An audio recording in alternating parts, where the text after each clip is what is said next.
Hello, hello, hello. I can, in fact. Welcome to another Monday night creator chat. If you're on the live stream, which you are, because that's the only thing that exists right now. Um, if you don't know, later on, I take the Monday night live stream creator chat that we're doing right now, and I turn it into a audio podcast called "Do the Thing." So if you're listening to that, welcome to "Do the Thing," but you are in the future. I wonder what it's like in the future. And then I also sometimes cut up this video and I make animations out of it or do extra YouTube videos so I can show the cat, that kind of stuff. But I'm so glad that you're here. I have a lot of feedback from folks and I appreciate it. I have a lot of private messages and stuff like that. So I appreciate it. Once again, I will take your comments and I will anonymize them so no one's going to know what you asked or who you are because I think you can be more honest that way. And I'll do my best to get answers from y'all and to share whatever experiences I may have that may or may not be helpful. I think I'm going to skip going live on Instagram at the moment, mostly because my phone battery is dead and I want to stay focused on everybody that's here. So, hello, hello, hello. How's everybody doing? How's your week? Is it good? Is it crazy? Are my glasses smudgy? Yes, they are. Take a look at the cat while I clean them.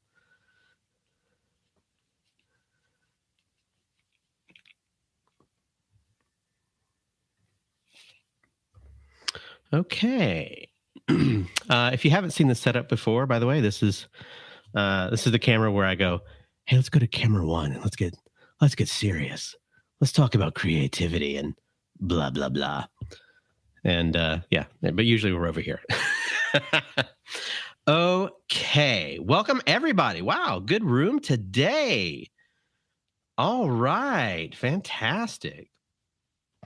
Okay, so some quick follow up for this week. I won't go into this because I'm going to make a whole video about it later. But yeah, Apple did a whole bunch of announcements. So look for some videos about that this week. I have a weird take on the Apple headset that might not be the take that you expect me to have about it. So I'm working on a video about that. So that's going to kind of consume my week, in addition to some other stuff that's going on. But here we are. Look at all these cool people here. All right, great.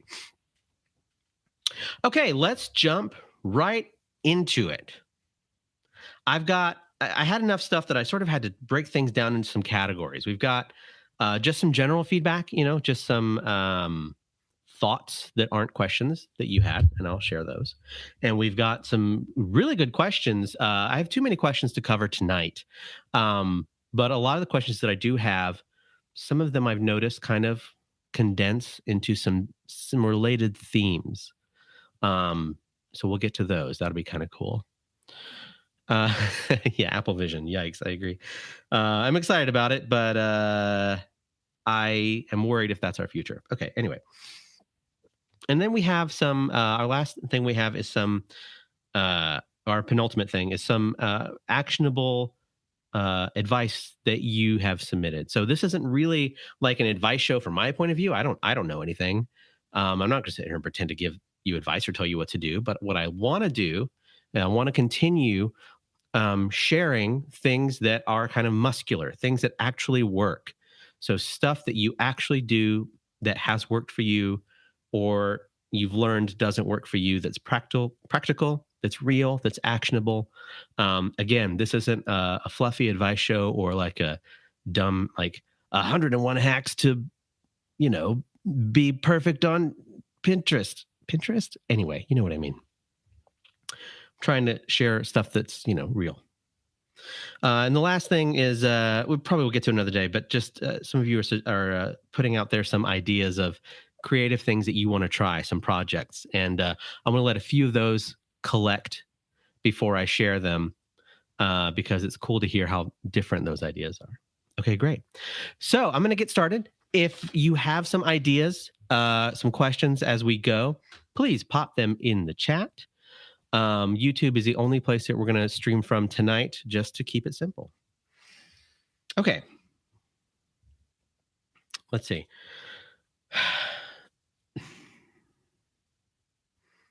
Our first Question tonight: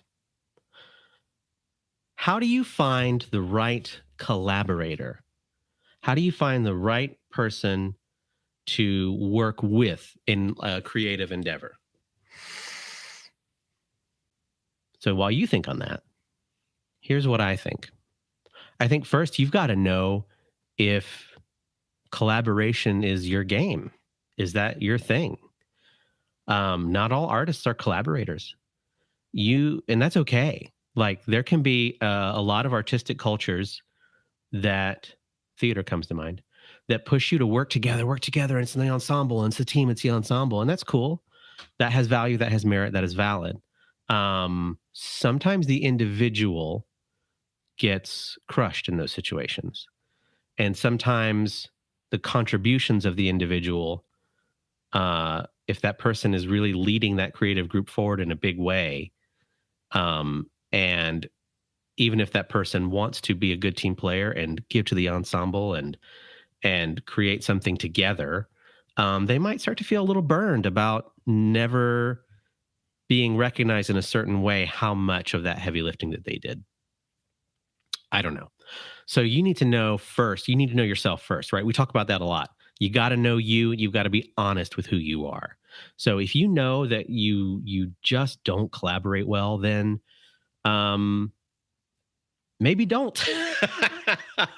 Unless you feel like there's like a personal growth angle there and you're like, I need to like break out of my comfort zone or whatever and push myself, and I need to find someone else to collaborate. Or if there's someone who's like your missing piece, right? So you might be the other way. You might be someone that loves to collaborate, right? And that can be wonderful. That can be wonderful. Again, it's hard. You've got to take a self-assessment, right? And you have to think about, in my opinion, am I someone who really wants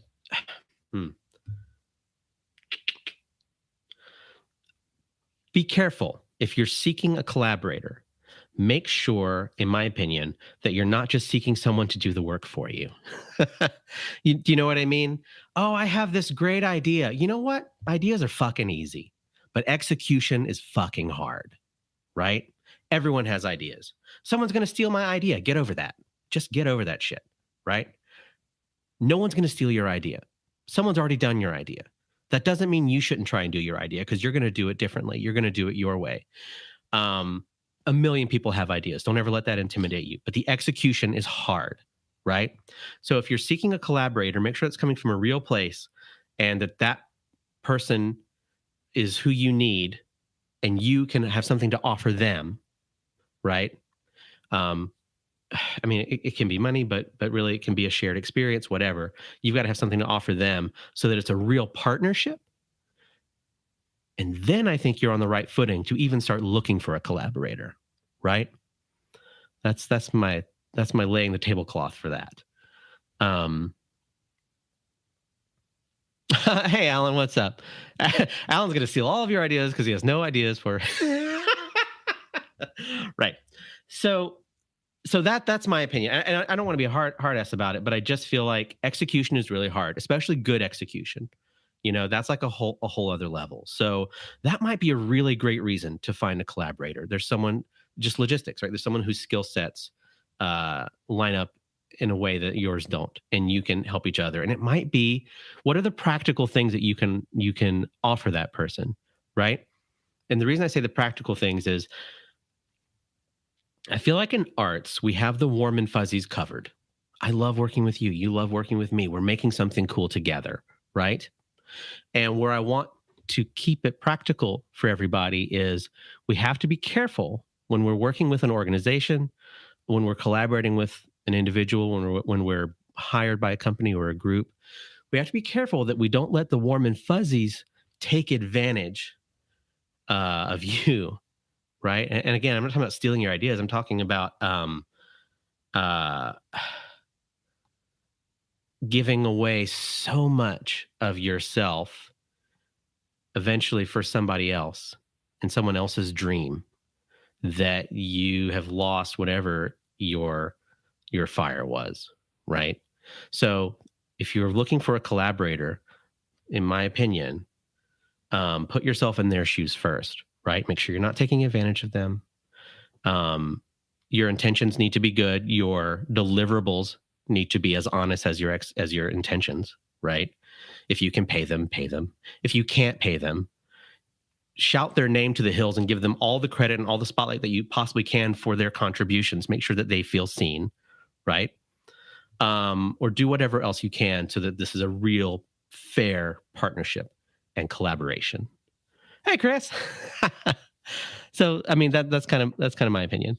And not, I'm not trying to beat up on theater here, okay? And I'm not trying to beat up on movies, but they can both be guilty of using the glare of the spotlight, as they would say in Tuna, Texas, using the glare of the spotlight to cover a lot of sins, right? Oh yeah, our theater has no money. We can't do this thing. Well, you know, we get it. Theaters never have money. That's okay. Change the scope of your project, or change what you can give to the contributors. Anyway, if you are going to collaborate, what you should look for, someone that you vibe with, someone that I think that you're really into, and someone that you can be fair to, and someone who's going to be fair to you. And then when you're on that footing, then I think you can create some really awesome shit. So that's my take on that. Let me see if there's anything bubbling in the chat that I may have missed about this real quick. It's going great, Alan. It's going great, Alan. Oh, this is good. From the chat. Isn't it amazing how productions want us to be a part of their filmmaking family until we ask for something civil, like meals on time and scheduling the no more than 12-hour days? Okay. There was a stream where we talked about power dynamics on set, and how you're there on set and you just want that job. And sometimes you endure things that, from the outside, anyone who says if the person respects themselves, they wouldn't endure certain things from another individual, much less an employer, right? That power differential thing, it plays out in film, but it plays out everywhere, right? Yeah, we talked about this, right? This actually comes from someone in the chat, so let me credit them. From Chris, we talked about this, I think, on the first stream, right?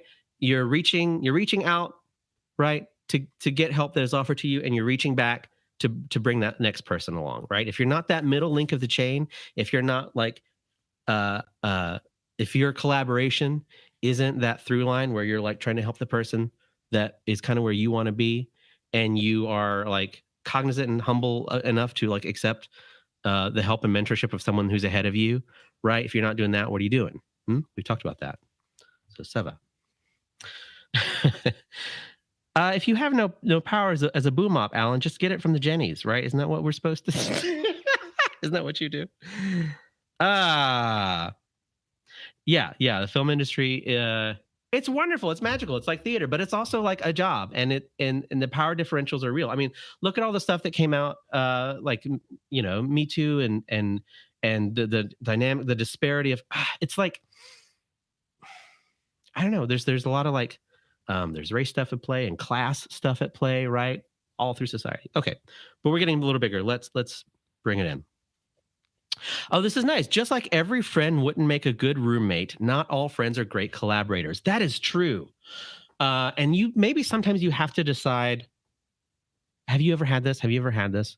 Moments where there are people who are in your life and they're wonderful people and you love them. And maybe they talk about how they want to do something creative, right? They might have their dream project they talk about. And I see this as a cautionary tale. I don't want to ever go down this route, but I know sometimes I procrastinate, so I'm aware of that. But you have someone who, boy, this is the thing I want to do, right? And you think, given the opportunity, they could do it. And if you find yourself in a position suddenly, or I have, where you might be able to help that person, you want to reach out, say, hey, this is coming. You said you've always wanted to do this, and I can't like let you in every room of the house for whatever this project is, but I can get you to the front door, to the doorbell, and if you walk through it, maybe we can go on this journey together. Um, and then when it comes time, they don't even make it to the porch in this metaphor. Um, and I tried that several times with people, like opportunities. I've had amazing opportunities, and I'll try to bring someone that I care about along, and there's something that will just fall through, and there's no fault on them. Like life is scary and weird, and sometimes the prospect of getting the thing that you really want or that you dream about can be so overwhelming that it's hard to take that step. It's hard to take that hand and walk through that door. And for the sake of keeping those friendships, and because I didn't want to keep making them feel bad for bringing them opportunities that they would find a reason to decline, I just took a step back and said, I just need to be this person's friend. And if they ever change their mind and they want to take advantage of an opportunity and they really hustle, like, I'll be there. But every day that they don't, the level of you get further down that road, and the level of what you can offer may change. You may be at a point where you're doing something really, really cool, and they want to be there, and you're like, I wish I don't have that power. I can't just bring you in that room anymore. I could bring you in 3 rooms ago, but I don't have that power. And I find myself not really wanting to have those conversations. And so there are times where you say, you're a great friend and I want that, but I don't know that we can be creative collaborators. That is a hard day. That is a hard day. Okay, let's see. Catching up on chat. Alan, I'm glad you did not get electrocuted. From my experience, I've been thrown into a few administrative projects with someone I had never met until it was time to film. Well, that's pretty normal. I was basically given the responsibility of executing everything. Okay, I understand. You're dealing with, okay, and I know that. All right, so I know that you're in college, and not knowing anyone until the day you film is pretty normal. That part is normal. And there are some projects where you may be asked to do, more than one thing. But yeah, having everyone just sort of shove everything off on you is kind of tough. All right. Shall we move on to another piece of feedback that we got? Did I share too much? Let's see. Okay. A casting director told me I'll get more work if I change my hair or my clothing or my look. However, the change they are suggesting feels less authentic to me. What should I do? I don't know. I haven't had control over my hair since I was 13, which is a dumb choice I made, I guess. But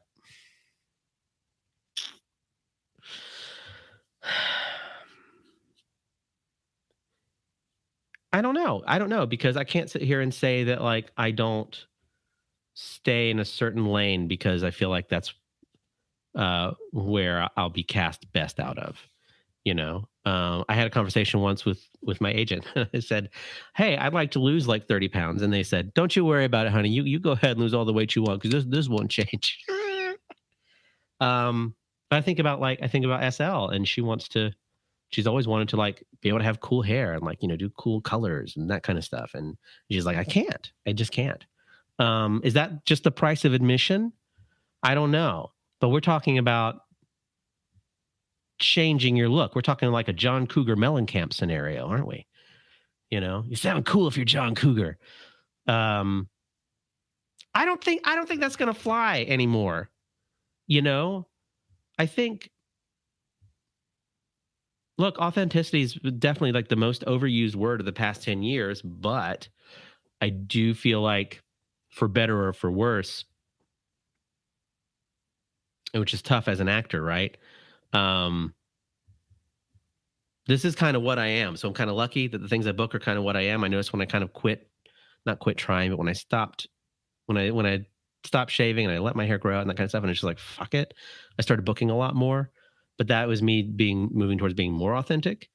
But if I were asked to go back and cut my hair short and lose the beard, which case I'd look like a cherubim, um, and all this other kind of stuff, and it didn't make me feel good, I wouldn't do it. You know what? I wouldn't do it.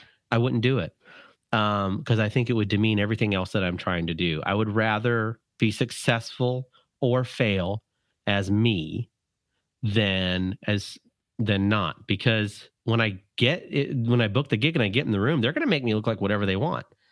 And every time I'm in hair and makeup, it's just like, can we do this? Can we do this? I'm like, well, I'm yours. So like, as long as I don't have another like conflict, like I have to look a certain way for a different show, I'm like, I'm yours. So let's go for it. And that's fun because then I get to be whatever it is. And they get to add that layer of their artistry onto it. And you say, oh, I didn't expect this character to look this way or have this, hair, this wardrobe, whatever. I would never wear this in a million years. This is fantastic. And it helps you play pretend better, I think.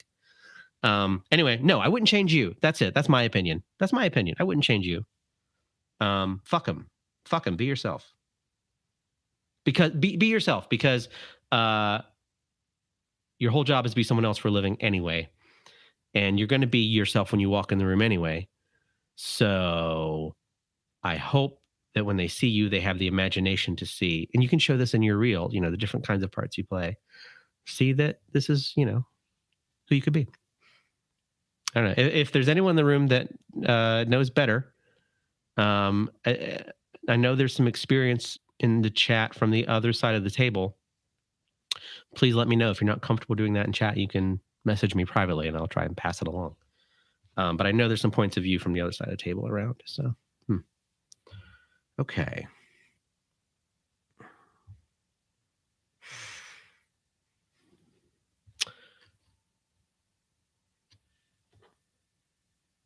All right, hang on. Okay, this is good. Am I an artist if I have no product to show? Related question. Different, but related question. When do you make things for expression and when do you make creative things for money? Okay. And a third related question. How do you find or measure success in your failures? What's going on for us what's going on in our heads that we have such a transactional relationship with art? What are we doing?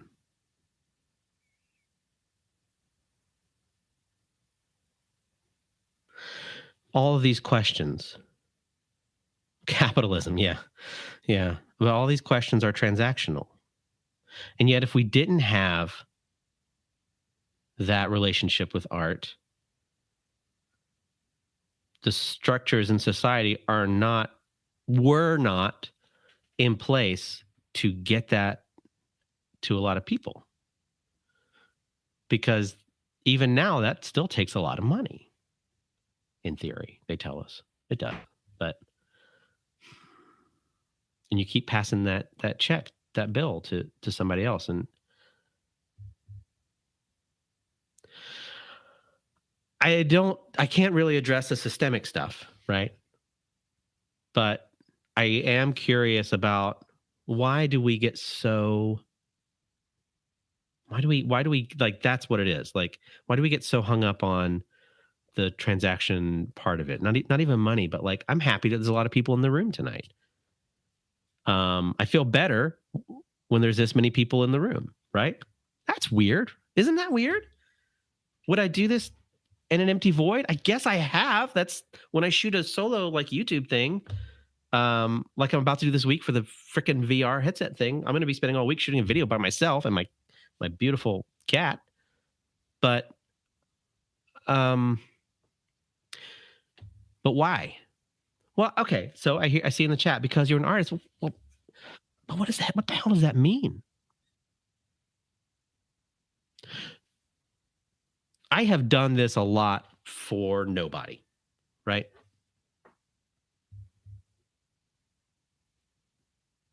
And it feel, my friend Aaron and I, we say, you keep reaching out to the void, right?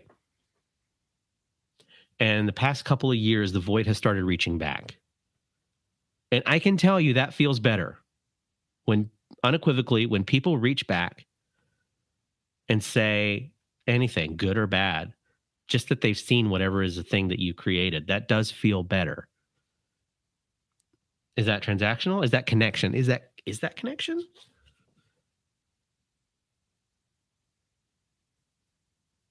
Oh, just this just in from a young person, which is a good take.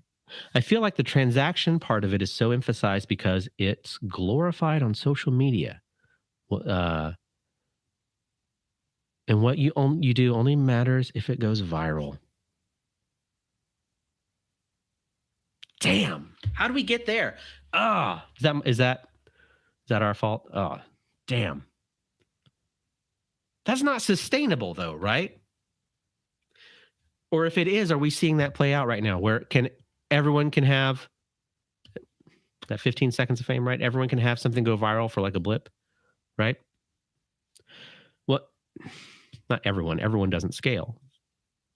Right now, think about how if you feel lost right now as a creator, and if you feel like your audience isn't pinging back to you, or you're shouting stuff into the void and not getting anything back, and there's that hole in you, right? Think about that. At least in this room, it's mostly American. It's at least North American continent, and from there, it's people with internet access, and then from there, it's a lot of people with mobile phones, and in this room, it's people that are mostly English language speakers. So if it feels like that now, what about the whole rest of the world? They're already here, and those that aren't here are coming, right? And that's interesting to me. Seva. If you're an artist, you don't require validation. Creators may, but are they really artists? Isn't that like potato, like it's a little buzzwordy to me. Creator, artist. Are we using the word artist too lofty, and are we using the word creator and devaluing that too much? Isn't it just someone that wants to express something? Maybe. I don't know. I get what you're saying. I get what you're saying, right? But there are people that. Does Tom Buck consider himself an artist or creator? I don't know, but I love what Tom makes, right? If Tom doesn't consider himself an artist and he's got an artistic eye, I don't know. I guess how you identify yourself is up to you as far as that. But I say don't be too hard on yourself. Creator, artist, if you're making stuff and you actually really want to share it, or even if you're making it, I guess, just for you as therapy, then you're the audience, right? Okay, great. There's nothing wrong with that. But I know that there are a lot of people that do want that next step of having whatever it is they make connect with somebody.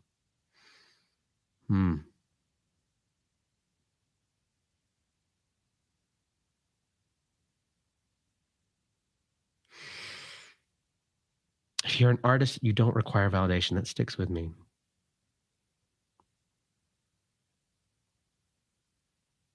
I want to, I don't know. I want to blow open that whole mystique of the artist, and especially like the tortured artist and all that kind of stuff, because I don't think those are healthy tropes. I don't think those are healthy myths that we put in America,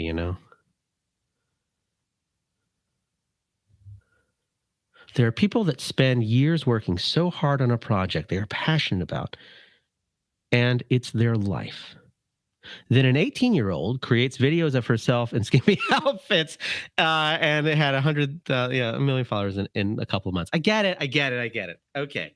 So is that where you're maybe drawing a distinction between a creator, someone who just made a thing, and an artist? Okay, I get it. All right. Sure. One step away from world's oldest profession, eh? All right. Dear Canon M50, please stop going to sleep. All right, Alan. I hear it. Point made. Okay. Just something to think about if you're getting super transactional with yourself. I'm making something and no one's seeing it. Maybe I don't know. Maybe you're practicing in public. I'm practicing in public right now, right?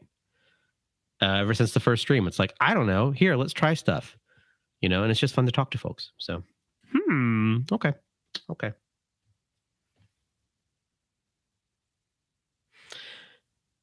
Which I think does tie back into how to find and measure success in your failures.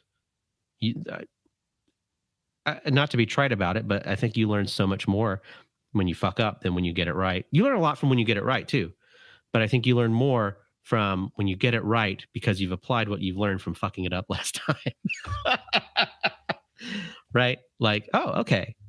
There's a difference between, is this going to work? And okay, in this scenario, I kind of think I know what I'm doing.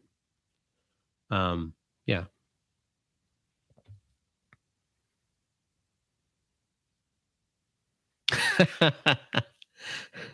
Prostitutes are still acting. They never left the business, Alan. I trashed on theater early. I love theater. I'm from theater. Let me tell you something that's great about theater, especially improv, which boy will improv get you cast.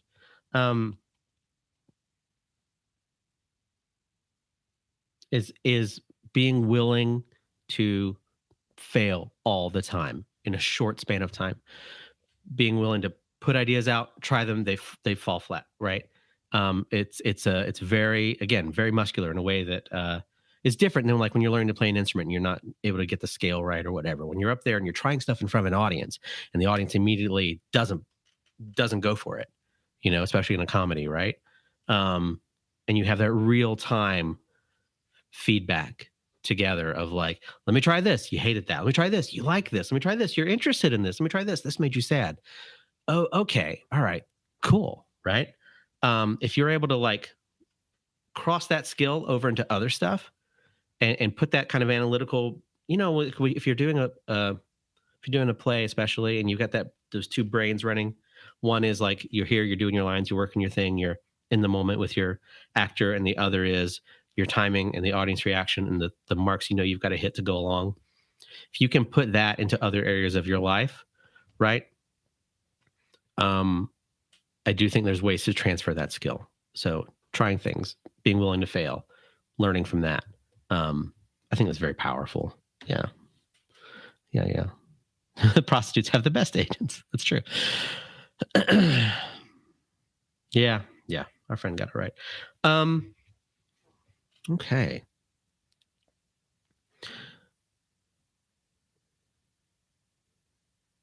I love theater actors. They have to read the crowd, feel their energy, and run with it. Ever changing for the audience. In film, you do a thing and you get take after take until it's right. Yeah, but you don't know if it's right in the moment. Unless if you've not done film, I do encourage you to get a basic understanding of lenses and framing and stuff. Learn to read the side of the lenses. Learn to understand outside of the art and being in the moment. Learn to understand, simple things like, am I in the shot? And what's the size of the scale, the stage of the shot? Are we super far away? That kind of stuff. Because it informs different choices that you'll make. On our side, we do it over and over. And hopefully you're in a groove and you feel like you're doing it right. And hopefully the director doesn't come up to you and say, hey man, just throw it away on this take. Anyway, ça va. Okay.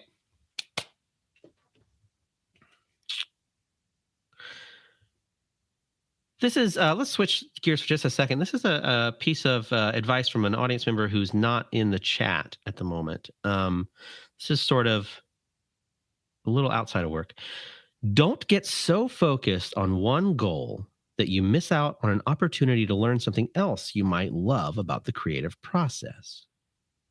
For me, it was finding out that I have an interest in the post-production end of things. Everything from editing to Foley or learning about streaming.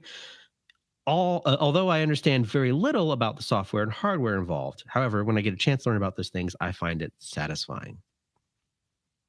Okay. hang on to that for a second because there's a related comment about survival jobs here. So the original comment, person says, don't get so focused on whatever it is that you think you want to do that you don't see all these other amazing things that you could do in whatever your creative field is. And now here's the other side of it. I'm very talented, different commenter. I'm very talented in a job that feels like a pigeonhole. I really want to work a parallel job, but feel stuck in the pigeonhole. Can I leverage the job I don't want to get the job I want? Have you ever taken a job, like a survival job, that is in a field adjacent to where you want to be, but it's not actually what you want to do? And every day you're so close to the thing you want to do, but doing this other thing that it makes your heart sick. Have you experienced that? And you're not sure if the role that you're in is going to get you to jump the creek to the role that you want, or if you're just being seen as that forever. You know, sometimes, sometimes you feel that as like an actor, and like, certain characters you get, typed into, which is fine, whatever. But people have context for how you fit into their life, right? Is this nuts? Like, people have like a file card in their head, like, oh, this is this person, this is what they do. YouTube's a great example. Some creators are able to have lots of different kinds of content. Some creators niche down really hard because they find that they're, rewarded in audience with that. And I can't say what's more fulfilling, but I can say wherever you are in someone's life, or wherever you've sort of put someone in context, your shorthand for someone in your life, that's not the whole person, right? Which is fine, because it would be like your brain would explode. If every person you meet, you think about, their family and their hopes and dreams and all sort of stuff, and you try to see everything about them, your brain would explode. I totally get it, right? But we do have to be, I think, aware of how do we help if we need to be seen differently. What are our avenues to that are strong and that are, again, sorry, I keep saying muscular, but like when you meet someone and there's a thing that you're doing and there's a related skill they have that you can tell they really want to do, and they bring it up, but in this way that just kind of makes everybody feel bad, like, oh, I can also do this, and you're like, I bet you can, but right now we're all doing this. Yeah. And there's a kind of person where you can be in the same situation. So it's, oh, hey, I can totally do this. And you're like, oh, well, I didn't know you could do that. That's amazing. Fantastic. That's exactly what we need. Right? What's the difference in those two? Is it the presentation? Is it being aware when you have the thing that you do that is exactly what someone else needs, but they're just not used to you being that person that can do that? What is that? I don't know. And I don't know if that makes any sense. So I'm going to look at the chat again. All right, catching up. Oh my goodness. Okay. Things have been said.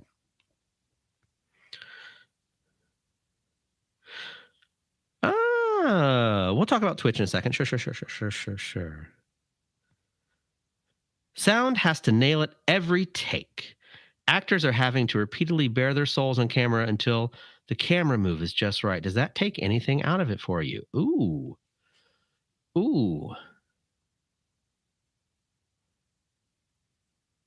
Oh, you've said a few things, Alan. Let me catch up. Sorry.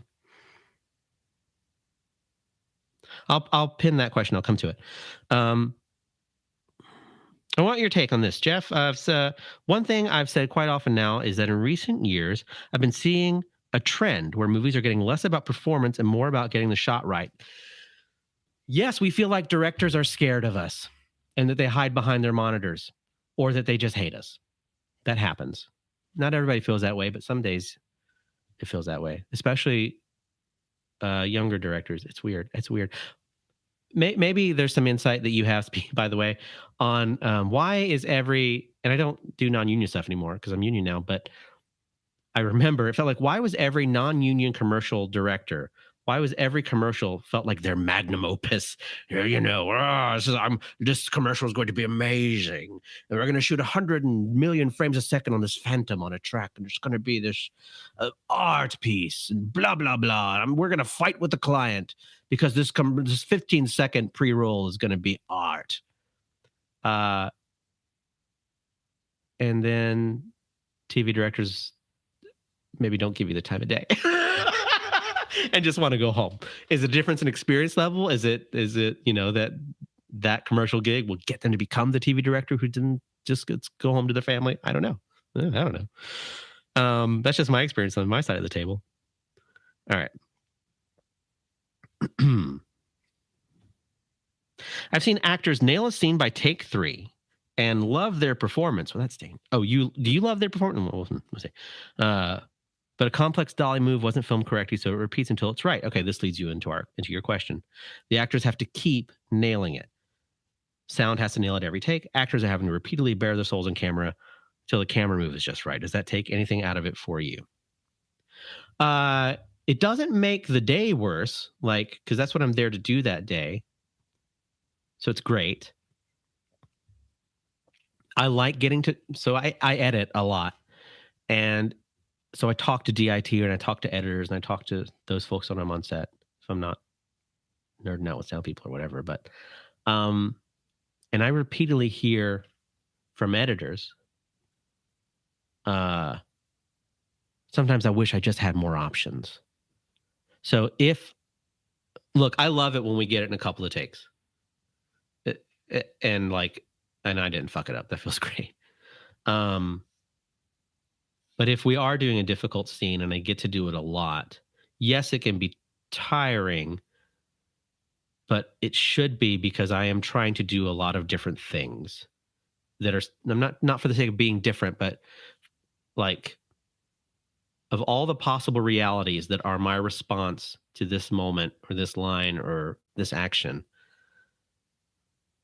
I would like to give that editor and myself as many colors to paint with as possible that reasonably fit in that world. I don't want to do the same thing over and over. Number one, you'll see it in my eyes and it'll be stale, right? Number two, again, I'm used to doing everything by trying and failing and trying and failing. And if we're in the pocket and I know that it's just we're trying to get a camera move right, after a while, that's like a game and that's kind of fun for me, right? Not for everybody. Like some people do get very mad. They get very tired. They get very frustrated. If it were a heavy drama, if I were, because of my weight, sometimes if I'm in like a tight shirt, or I feel physically awkward or uncomfortable in my body, like I don't feel great about myself, it is harder for me to do multiple takes because I'm very self-conscious. And I'm trying not to be, but I'm a human being, right? It's why I don't take roles where like my weight would be the butt of the joke. If the character description, if I get a thing and the character name is like big guy, I will decline it. I decline the audition because if that's as far as they've thought that character through, well, fuck, what's going to happen when I get there? You know? That's not a character. That's I don't know. Which is different than like if it's like stoner guy, because at least like that's a thing you do rather than a thing that you just are. Do you know what I mean? I don't want to be scenery.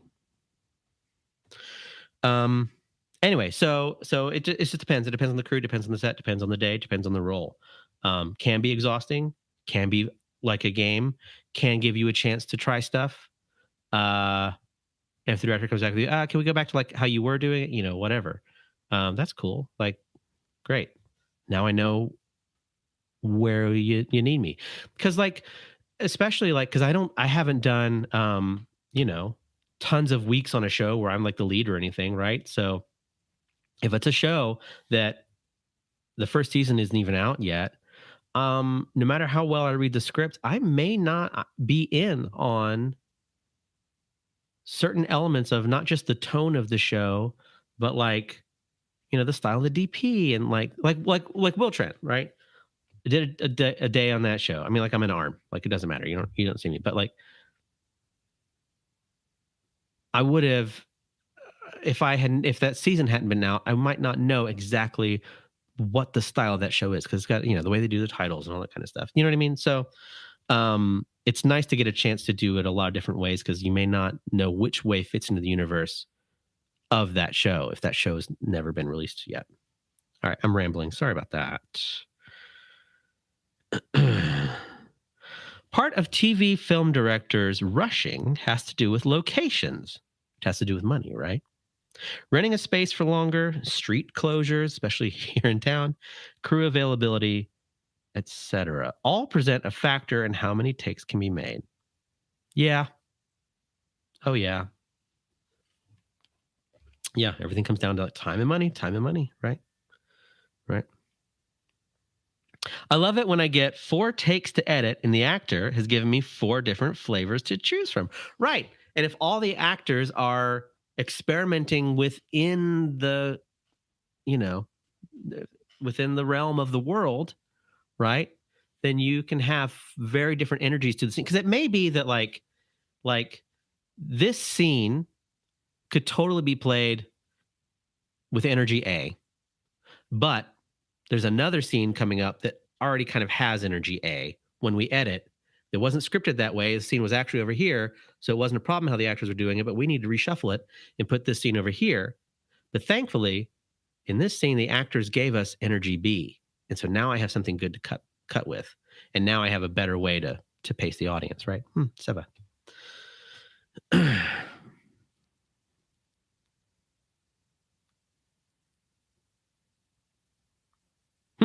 That's neat. My mom works for the Department of Transportation and has explained to me that it's really hard to get street closures approved for filming. It is. I bet it is. Okay, so we were talking about structures of power and like agency and stuff. I've seen actors, this is from the chat, I've seen actors abused. A scene I did in 2019 that was written as an actor in a bathtub throwing around his power to 2 actors asking him for a favor. He was supposed to be in the bath the whole time, but right before take 1, the director told him to start the scene stepping into the bathtub, showing his naked rear, pay bump, to the camera. That made it awkward for him, and he did it. I was hoping he'd say no on general principle. Damn.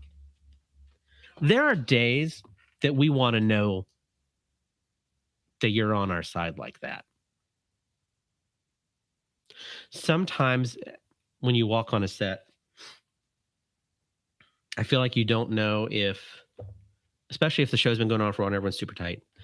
There's, go to 2, there's some drama like going on, whatever. That has nothing to do with you, but the crew is all having some fun about something that's happening on the show that day. When you spend a long time like waiting and stuff, you definitely see, and I've done it and other actors have done it. We start to wonder, shit, I hope I'm not the problem. There's a lot of, I hope that whatever's happening, even though I haven't even shot yet or whatever, like I hope that I'm not the problem or that I'm not the joke of the day, for whatever reason. Like this weird, like high school politics kind of stuff. I think about the protections that we were offered with the union, and it feels like a lot of preservation of dignity, besides the very tangible, like, safe working conditions, proper pay, making sure that you can have a life, right? The fuzzier parts of it that I personally really appreciate, and why I will not do a non-union commercial ever again, or not do non-union work ever again,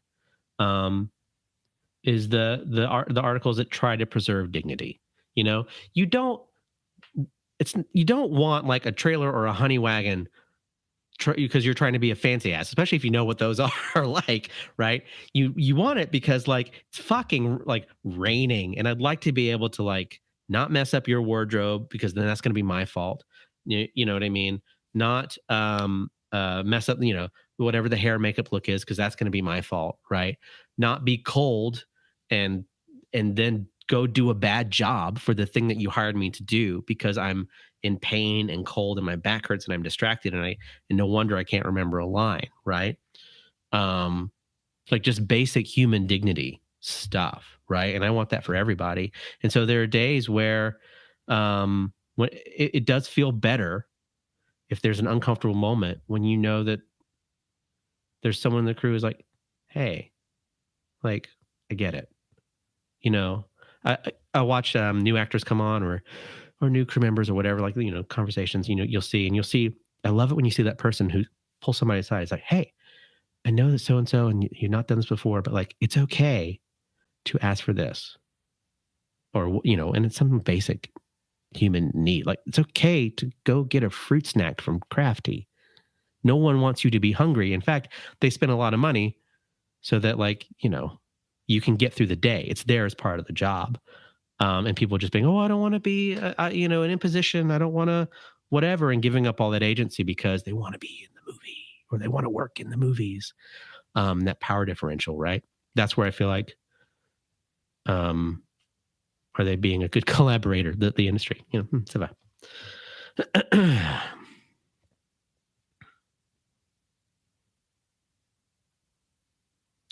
Oh my gosh. Okay, this is good. This is a good rebuttal, good logical rebuttal. It's not the crew's place to speak up against things unless it's a safety concern. I understand that. We will be fired equally quick. We will fired really quickly if we attempt to participate in a creative decision and it's not in our job description. Okay, I get that.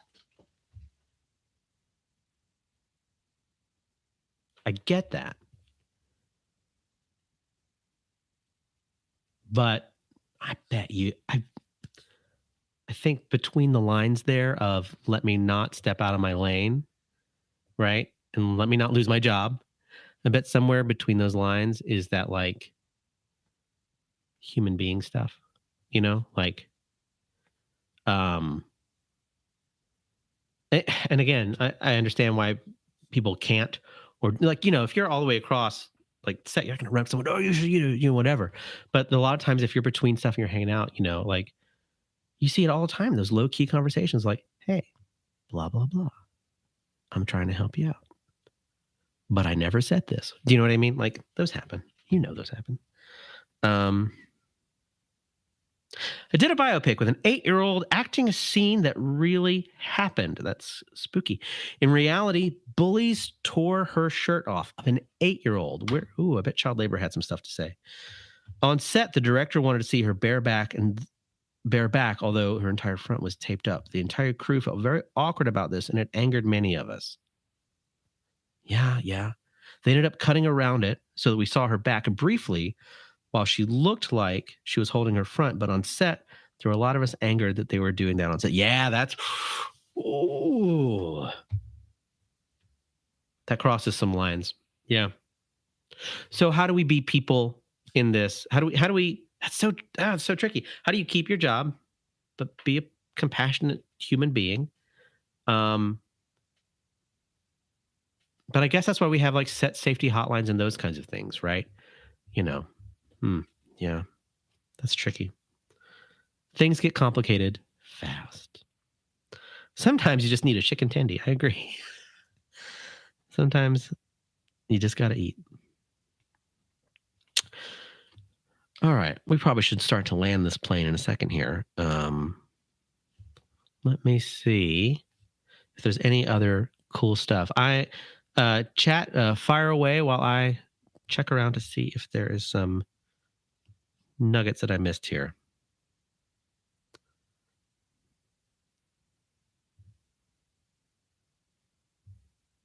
Oh, yeah. Okay, Tassie, this is a good perspective. I used to set up the tents and heaters. I was very grateful for a heater on Black Lightning. And such for background, and there were many that were kind and appreciated the work that we did. There were also many that were rude and demanding. Yeah, there's assholes in every job, right? Yeah, so you don't want to be that. And that's why people get so timorous. Certainly for me, like, oh, can I do this? Is it okay? Because you don't want to be that asshole. You really don't. At least the people that I associate with, they don't. They want to do a good job, and they just want to, you know, have whatever they need to be able to do the job that they're there to do. Because if they do a good job, then hopefully they can work again. Um, yeah, but yeah, at all levels, there's lots of people that are just total assholes. So you do also have to protect yourself in that way too. Yeah, it's tough. That's tough. Oh, Alan, that'd be really kind. Yeah, I love Tom's work so much. Yeah, that would mean a lot to me. Thank you. Um, Let me see if there's some jewels that I missed here before we land this little chat plane. By the way, I'm just thank you so much for being here. Uh, yeah, it's really nice to actually like connect and talk about this stuff. I really appreciate it. I love learning from you. Okay, let's see. Ba-da-ba-da-ba, ba-da-ba, ba-da-ba. I'm afraid if I grab any of these, it's going to open up a whole other can, and we are already an hour in. So I think we should. I think I've got some great stuff that I will save for next Monday. Um, y'all are so wonderful. I appreciate you so much. Let me show you the cat again to say thank you. There she is. She's been sleeping pretty well this whole time. Um, yeah, so that's gonna be Monday night creators chat for this week. I don't know. I should probably set up like an email or something, but please, message me if you have that. If you don't, I'll set up like a show email or something. Um, but my name at myname.com. It's pretty easy to figure out. If you need that.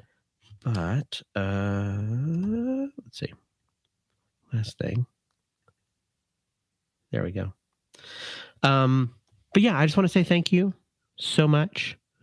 Um, I hope to be able to chat again on Monday. Um, I'll be again asking for more questions and stories and stuff that this has been a fun experiment so far. Can I keep doing it every Monday forever? Who knows? But at the very least, I'm enjoying doing it right now. And there's a strike happening, and I think another one coming. So I might have some time on my hands. It's so good to see you too, Alan. So good to see everybody. I appreciate it. Okay, well that'll be it for this week. We'll chat soon. And yeah, here's the cat again.